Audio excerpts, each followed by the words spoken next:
Hello all, very good evening. Welcome to Sridhar CCE. So ఇవాల్టి సెషన్లో మనము ఇవాల్టి కరెంట్ అఫైర్స్ డిస్కస్ చేయబోతున్నాము. యాజ్ యూజువల్గా ఇంటర్నేషనల్ సెషన్ నుంచి మన కరెంట్ అఫైర్స్ సెషన్ స్టార్ట్ అవుతుంది. సో ఫస్ట్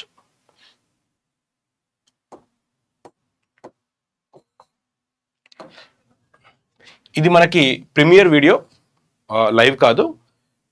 మీకైనా చెప్పిన దాంట్లో ఏమైనా డౌట్స్ కనుక ఉంటే కింద కామెంట్ బాక్స్లో క్వశ్చన్ చేయండి, నేను రిప్లై పెడతాను.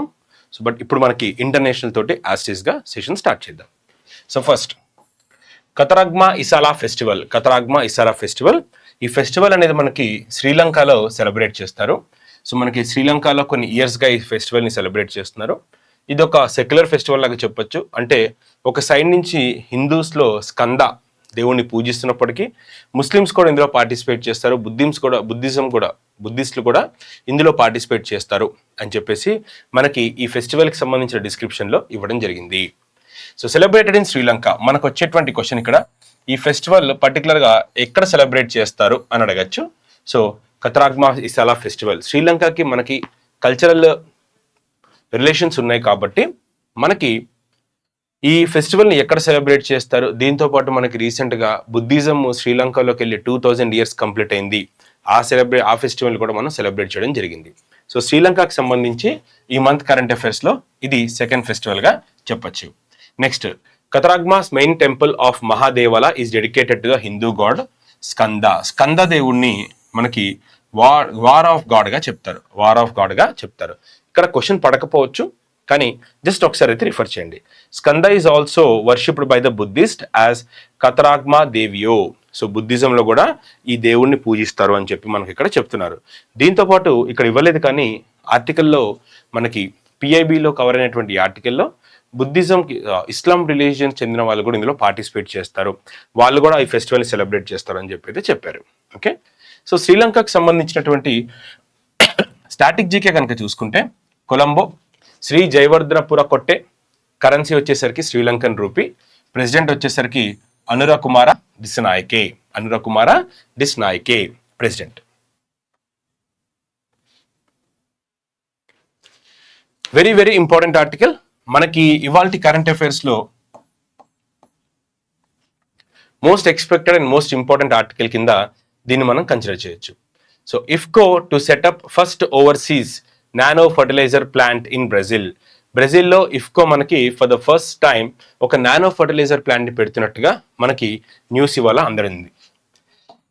ఓకే, సో ఇక్కడ మనకి ఫస్ట్ క్వశ్చన్ ఏం పడుతుందంటే, ఇఫ్కో అనేది రీసెంట్గా first overseas nano fertiliser plant ఎక్కడ పెట్టబోతున్నట్టుగా మనకి తెలిసింది, లేదా ఎక్కడ పెడుతున్నారు అని అడిగితే ఆన్సర్ వచ్చేసరికి బ్రెజిల్. అది గుర్తుపెట్టుకోవాలి. ఇక్కడ మనకి మోస్ట్ ఇంపార్టెంట్ పాయింట్ బ్రెజిల్ అనమాట.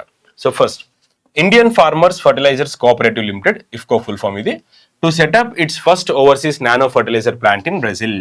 So most important question, first question ఇక్కడే పడుతుంది. Next, this plant will be set up under 7:3 joint venture, అంటే 70-30 అనుకుందాం, 7:3 joint venture between IFFCO subsidiary IFFCO Nanoventions and Brazilian company Nanofert. అంటే ఇక్కడ సెకండ్ క్వశ్చన్ మనకి ఏం పడుతుందంటే, మనం కొంచెం క్వశ్చన్ డీప్గా అడగడానికి వెళ్తే, ఎందుకంటే ఆర్ఆర్బి ఎగ్జామ్స్లో, రీజనల్ రూరల్ బ్యాంక్ ఎగ్జామ్స్లో మనకి అగ్రికల్చర్కి సంబంధించిన క్వశ్చన్స్ అడుగుతారు కాబట్టి ఇక్కడ మనం ఈ క్వశ్చన్ని ఎక్స్పెక్ట్ చేయొచ్చు. రీసెంట్గా బ్రెజిల్లో పెడుతున్నటువంటి ఇఫ్కో ప్లాంట్ ఎవరెవరు పార్టిసిపేట్ చేస్తున్నారు అంటే, ఇఫ్కో నానోవెన్షన్స్ అలాగే బ్రెజిల్ కంపెనీ అయినటువంటి నానోఫర్ట్ 7:3 రేషియోలో, అంటే 70-30 పార్ట్నర్షిప్లో దీన్ని ఎస్టాబ్లిష్ చేస్తున్నారు. అలా కాకుండా మొత్తం వాడే ఇచ్చి నానోఫర్ట్ ఏ కంట్రీకి చెందింది అని అడగచ్చు. ఏ కంట్రీకి చెందింది అనేది థర్డ్ క్వశ్చన్ ఇక్కడ మనకి ఫ్రేమ్ చేసే ఛాన్స్ ఉంది, నానోఫర్ట్కి సంబంధించింది. Next, it will be producing 4.5 million liters of nano fertilisers annually. Important point ఏం కాదు, జస్ట్ ఇది ఇగ్నోర్ చేయండి, జస్ట్ ఈ రెండు చూసుకుంటే మనకి సరిపోతుంది. నెక్స్ట్, పర్పస్ ఏంటి, ఎందుకు ఇఫ్కో అక్కడ ఎస్టాబ్లిష్ చేస్తుంది, ఇఫ్కోకి పర్పస్ ఏంటి ఆ ఫ్యాక్టరీ అంటే, the aim is to increase productivity of several crops such as corn, soybean, sugarcane, coffee, several other crops. Brazil కనుక చూస్తే కాఫీ ప్రొడక్షన్లో నెంబర్ 1 ఉంటుంది. బ్రెజిల్ మనకి south American country and more over మనకు అక్కడ ఈక్విటోరియల్ క్లైమేట్ డామినేషన్ ఉంటుంది. So అక్కడ ఇవి చాలా కామన్ క్రాప్స్. షుగర్ కేన్ కానీ, కాఫీ కానీ, రబ్బర్ కూడా అక్కడ డామినేట్ క్రాప్స్ అని చెప్పొచ్చు. సో ఆ క్రాప్ ప్రొడక్షన్కి ఈ ఫర్టిలైజర్స్ ఎంతగానో ఉపయోగపడతాయి అనేది మనం అర్థం చేసుకోవాలి. ఇంకా జాగ్రఫీ విషయానికి వస్తే ఫర్టిలైజర్స్కి సంబంధించి ఇండియాలో ఫర్టిలైజర్ ఫ్యాక్టరీ ఫస్ట్ ఎప్పుడు ఎస్టాబ్లిష్ చేశారు అంటే మనకి స్టాటిక్ జీకే ప్రకారం చూసుకున్నట్టయితే ఇండియాలో ఫస్ట్ ఫర్టిలైజర్ ఇండస్ట్రీ తమిళనాడులోని రాణిపేట్లో 1906లో ఎస్టాబ్లిష్ చేశారు. ఎస్ఎస్సి ఆర్ఆర్బి ఎగ్జామ్స్కి ఈ పాయింట్ చాలా చాలా important. India's first Indian fertiliser industry was set up at Ranipet, Tamil Nadu. ఏ ఇయర్లో? 1906. అలాగే మనకి ఇండియాలో మీరు ఏ సాయిల్స్ చూసుకున్న అలూవియల్ కానివ్వండి, బ్లాక్ కానీ, రెడ్ కానీ, లేటరైట్ సాయిల్స్ కానివ్వండి, అన్ని సాయిల్స్లో నైట్రోజన్, ఫాస్ఫరస్, పొటాషియం చాలా అంటే చాలా డెఫిషిట్గా ఉంటుంది. నేను మీకు జాగ్రఫీలో కూడా చెప్పాను ఎన్పికే.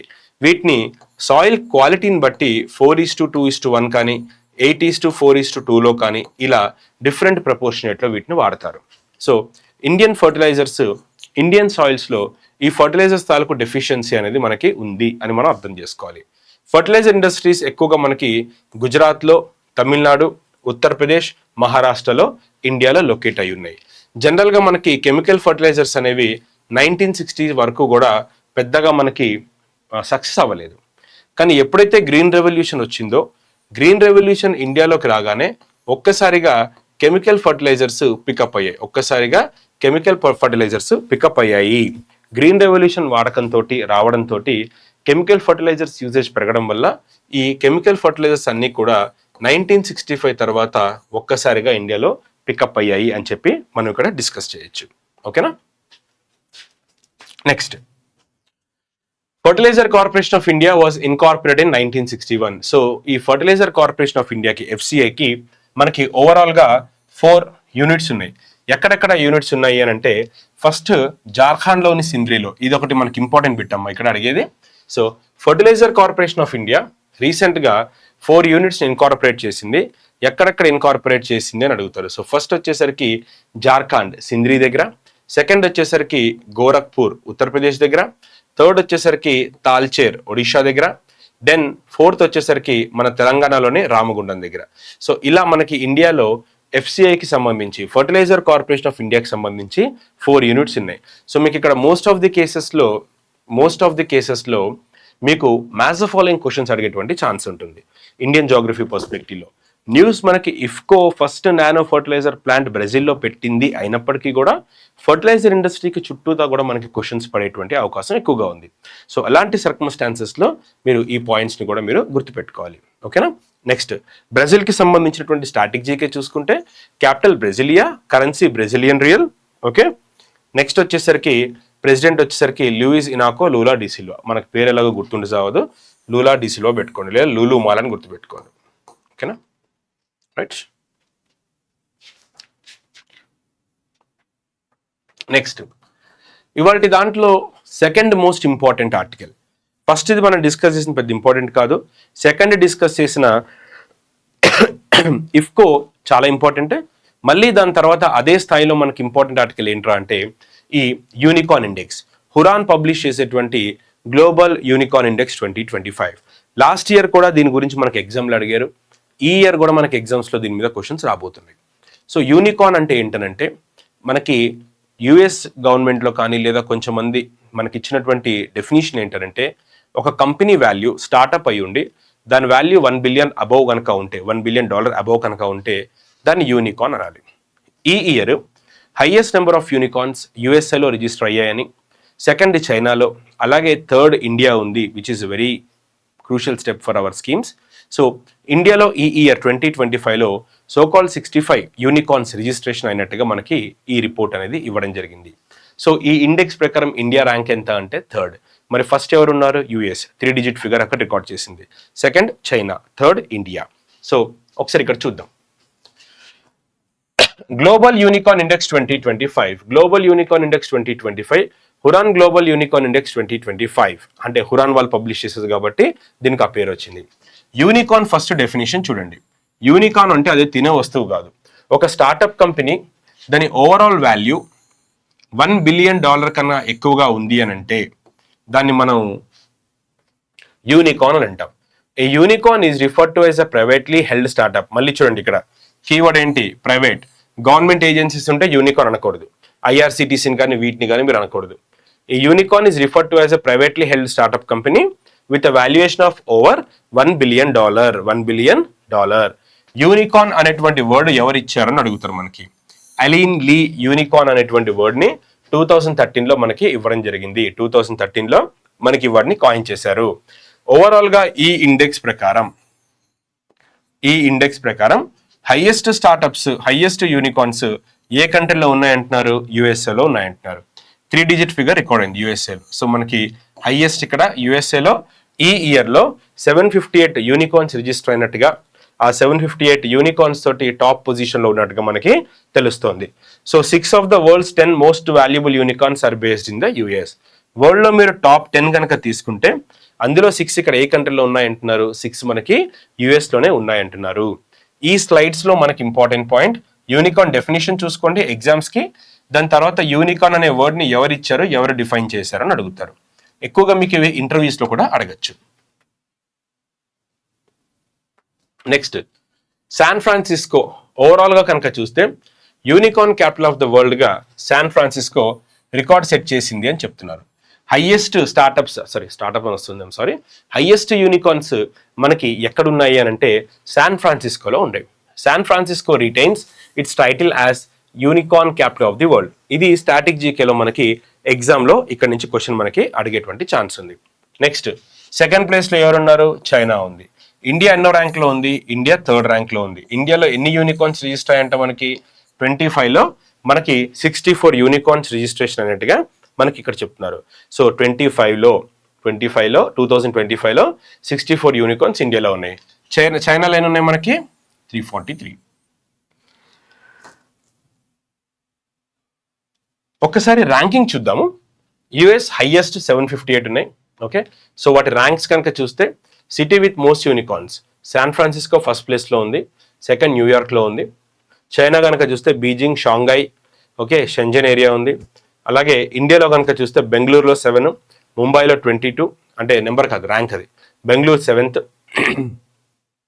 ఓకే, ముంబై 22nd ర్యాంక్లో ఉంది. గురుగ్రామ్ కనుక చూస్తే 27th ర్యాంక్ ఉంది. సో ఇక్కడ మనకి ఈ ర్యాంకింగ్ పాయింట్ని కూడా బాగా గుర్తుపెట్టుకోండి.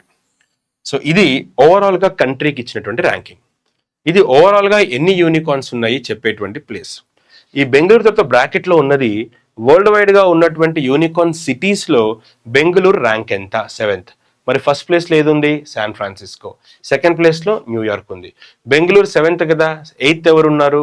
8th కనుక షెంజన్ ఉంటుంది. 8th చూస్తే షెంజన్ ఉంది మనకి. ఓకే, 6th షెంజన్ ఉంది. రైట్, ఇలా అనమాట. సో 8th పాలో ఆల్టో ఉంది. ఇలా ఆర్డర్ గుర్తుపెట్టుకోండి. ఓకేనా? దీంట్లో నుంచి మనకి ఇక్కడ ఈ ర్యాంకింగ్స్ కూడా మనం ఎగ్జామ్లో ఎక్స్పెక్ట్ చేయొచ్చు. Next Germany, France, Canada, Israel, South Korea, Singapore. వీటి ర్యాంక్స్ ఫ్లక్చువేట్ అయ్యింది. కానీ టాప్ 3 ర్యాంక్స్ చూస్తే గనక లాస్ట్ ఇయర్ ఏ ర్యాంక్స్లో ఉన్నారో వీరు ఆ ర్యాంక్స్లోనే ఉన్నారు. ఇలా హైఫన్ వచ్చిన ప్రతిదీ కూడా ర్యాంక్స్ అన్ని రిమైన్స్ సేమ్. లాస్ట్ ఇయర్కి ఈ ఇయర్కి సేమ్ ర్యాంకింగ్స్లో ఉన్నారు అని చెప్తోంది.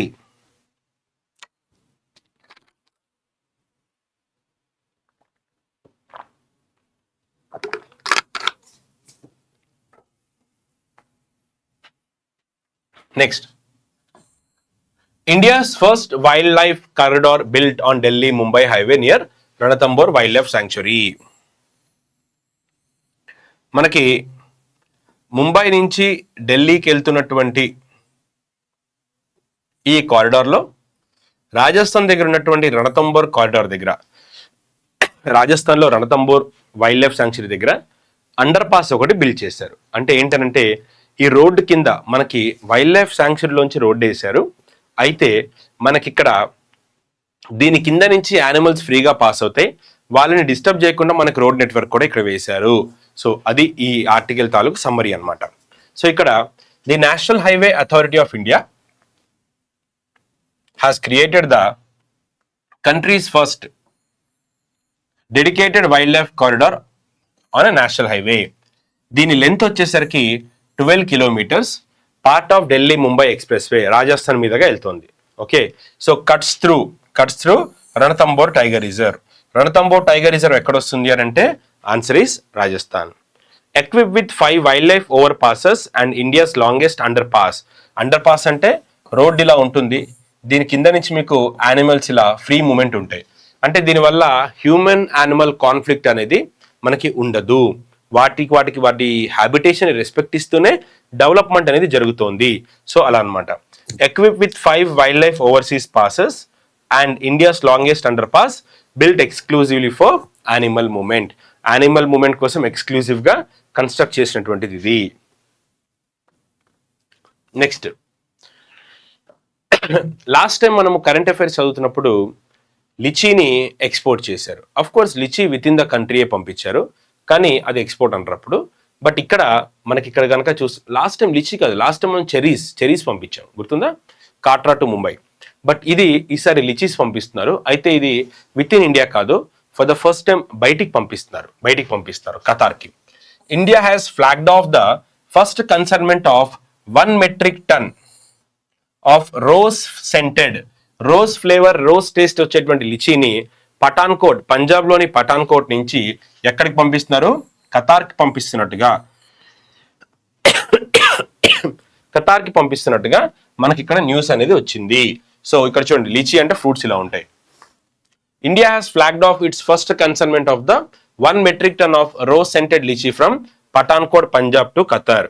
దీంతో పాటుగా 1/2 మెట్రిక్ టన్ కూడా పఠాన్కోట్ నుంచి యుఏఈకి పంపిస్తున్నట్టుగా తెలుస్తోంది. 1/2 మెట్రిక్ టన్ మనకి యుఏఈ నుంచి పఠాన్కోట్కి పంపిస్తున్నట్టుగా తెలుస్తోంది. ఓవరాల్ గా ఈ ట్రాన్స్పోర్టేషన్ కనుక చూసుకుంటే ఏపీఈడిఏ దీన్ని ఫెసిలిటేట్ చేస్తున్నట్టుగా తెలుస్తోంది. So agriculture and processed food products export development authority వీళ్ళు దీన్ని పంపిస్తున్నట్టుగా చెప్తున్నారు. సపోర్ట్ చేస్తుంది ఏ గవర్నమెంట్, పంజాబ్ నుంచి కాబట్టి పంజాబ్ గవర్నమెంట్. బేసిక్ గా కనుక చూస్తే లిచీ అనేది బీహార్ నెంబర్ 1. బీహార్లో లిచీ ప్రొడక్షన్ చాలా బాగుంటుంది, top most in the country. But ఇప్పుడు పంజాబ్ నుంచి వెళ్తుంది. కాకపోతే ఇది రోజ్ సెంటెడ్ లిచీ ఎక్స్పోర్ట్ అని చెప్పొచ్చు. సో ఇందులో నుంచి మనకు వచ్చేది రీసెంట్ గా rose scented lychee export Punjab నుంచి ఏ కంట్రీకి వెళ్ళింది, ఏ కంట్రీకి పంపించారు అని అడగచ్చు. ఓకేనా, యుఏఈ, ఖతార్. సో ఓవరాల్ గా దీన్ని 2 points లో క్లోజ్ చేసేయచ్చు. నెక్స్ట్, బిఎల్డబ్ల్యూ అంటే Banaras locomotive works. So the Indian Railway has recently dispatched 2 locomotives to Mozambique. ఆఫ్రికాలో ఉన్నటువంటి కంట్రీ మొజాంబీకి రీసెంట్ గా వారణాసిలో బేస్ అయి ఉన్నటువంటి బిఎల్డబ్ల్యూ బనారస్ లోకోమోటివ్ వర్క్స్ నుంచి 2 కోచెస్ ని తీసి పంపించినట్టుగా తెలుస్తోంది. లోకోమోటివ్స్ అంటే ట్రైన్ కి. సో ఈ రెండింటిని ఇక్కడి నుంచి మనకి అక్కడ పంపించినట్టుగా తెలుస్తోంది. సో బీహార్ నుంచి ప్రీవియస్లీ కనుక చూస్తే బీహార్ నుంచి కూడా సిమిలర్ ఎక్స్పోర్ట్ అనేది జరిగింది. బట్ ఈసారి బీహార్ నుంచే కాదు, మనకి ఉత్తరప్రదేశ్ నుంచి కూడా వెళ్తోంది. అంతకుముందు బీహార్ నుంచి కూడా ఇలాంటిది పంపించారు. బట్ ఇప్పుడు ఇక్కడ ఈ ఆర్టికల్ ప్రకారము బిఎల్డబ్ల్యూ బెనారస్ లోకోమోటివ్ వర్క్స్ నుంచి మనకి 2 లోకోమోటివ్స్ ని ఏ కంట్రీకి పంపించారంటున్నారు, మొజాంబిక్ పంపించారు అని చెప్తున్నారు. ఓకేనా. Next, the global contract for 10 locomotives was awarded to RITES. Global contract for 10 locomotives was awarded to RITES. RITES అనేది ఒక public sector company. Okay, so global contract for 10 locomotives was awarded to RITES, a public sector undertaking, Ministry of Railways. Okay, so మనకి ఇక్కడ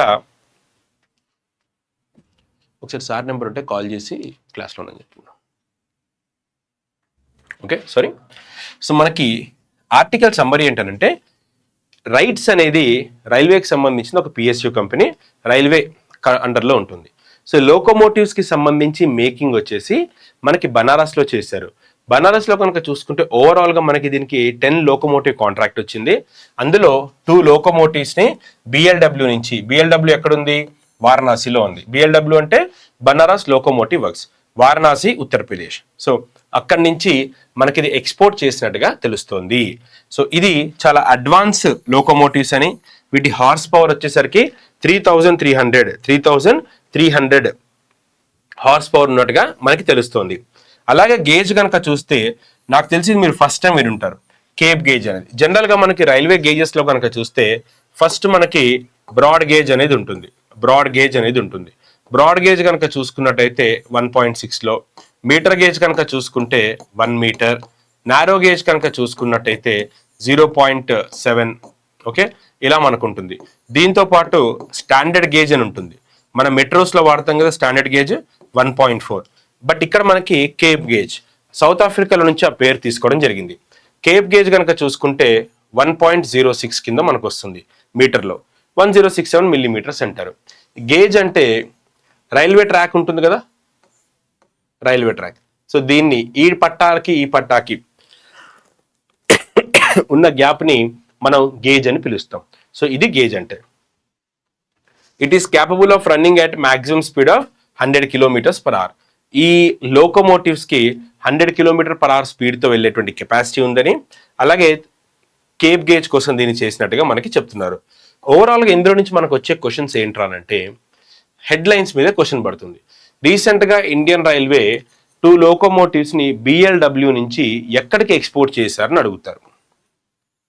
Mozambique పంపించినటువంటి locomotives ఎక్కడ తయారు చేశారు అని అడగచ్చు. Question number 2. హార్స్ పవర్ అవన్నీ అడగరు, కేప్ గేజ్ అడగచ్చు.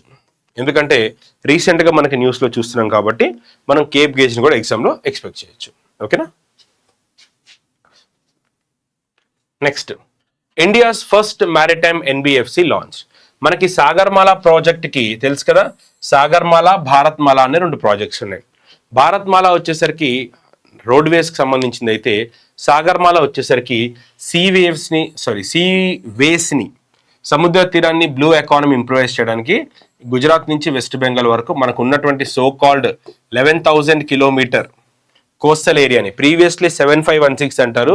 బట్ ఇప్పుడు రీకౌంట్ చేశాక మారింది కదా, 11,098 చేంజ్ వచ్చింది కదా. ఓకే, సో ఆ 11,000 కిలోమీటర్ కోస్టల్ లైన్ని స్ట్రెంగ్తెన్ చేయడానికి సాగర్మాల ప్రాజెక్ట్ను లాంచ్ చేశారు. లాంగ్ బ్యాక్ 15 లాంచ్ చేశారు. అయితే ఈ సాగర్మాల ప్రాజెక్ట్కి కావాల్సినటువంటి ఫినాన్షియల్ అసిస్టెన్స్ని అందించడానికి మనకి ఇండియాలోనే ఫస్ట్ మ్యారిటైమ్ NBFCని లాంచ్ చేశారు. So India launch it's first maritime sector NBFC, Sagarmala finance corporation limited. Sagarmala finance corporation limited. SMFCL will bridge crucial financing. ఏం చేస్తుంది ఇది అని అంటే ఫండ్స్ని రైజ్ చేస్తుంది, పూల్ చేస్తుంది. సో C-level కావాల్సినటువంటి స్టార్టప్స్ని కానీ సాగర్మాల ప్రాజెక్ట్కి కావాల్సిన స్టార్టప్స్ని వీటిని ఫినాన్షియల్ అసిస్టెన్స్ అందడంలో ఇది కీ రోల్ ప్లే చేస్తుంది. SMFCL was incorporate in the 2016. దీన్ని 2016లో ఇన్కార్పొరేట్ చేసినట్టుగా మనకి చెప్తున్నారు. Okay, clear. So India's first maritime NBFC launched. దాని పేరు ఏంటని అడుగుతారు. So NBFC Sagarmala finance corporation limited. ఇది గుర్తుపెట్టుకోండి, ఇది బిట్టుపడుతుంది ఇక్కడ ముఖ్యంగా బ్యాంకర్స్కి. ఓకేనా.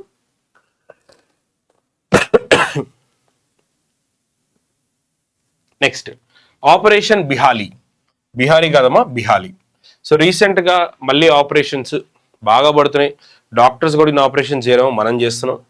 సో ఆపరేషన్ బిహాలీ అనేది ఏంటంటే సేమ్ అక్కడ మొఖాలు కనబడుతున్నాయి కదా.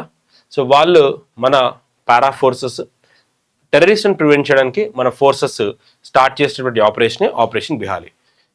Counter terror operation.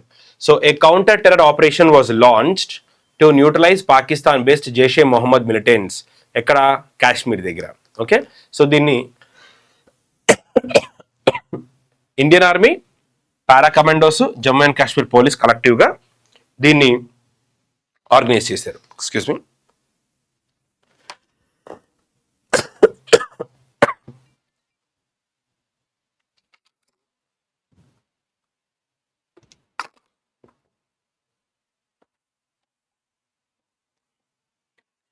ఓకే, ఆది కర్మయోగి ట్రైబల్స్కి సంబంధించి వాళ్ళకి అందాల్సినటువంటి పబ్లిక్ సర్వీసెస్ ప్రాపర్గా అందడానికి ఒక ప్రోగ్రామ్ లాంచ్ చేశారు.